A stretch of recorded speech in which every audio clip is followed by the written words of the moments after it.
First, gather 2 ripe bananas and peel them. Now slice these bananas and lay them out in a single layer on a baking sheet, pre-lined with parchment paper. This step ensures that the bananas freeze individually and don't clump together. They need at least 2 hours to freeze solid, or you can leave them overnight for best results. This is what gives our ice cream its creamy consistency. Once the clock has ticked past the 2-hour mark, transfer the frozen banana slices into a food processor or a high-powered blender.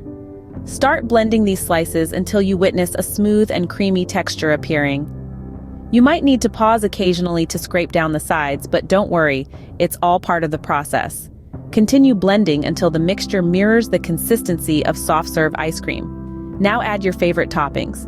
It could be anything: chopped nuts, chocolate chips, a drizzle of honey, or a sprinkle of cinnamon. Give it a brief pulse to incorporate these toppings into your ice cream. You can choose to serve this banana ice cream immediately if you like a soft-serve texture.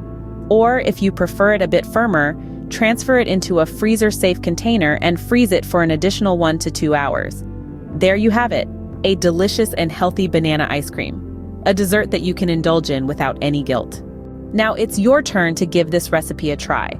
Don't forget to share your experience in the comments section below. And remember, every like and subscribe brings us closer to our goal of reaching 1,000 subscribers. The recipe awaits you in the description. Happy blending!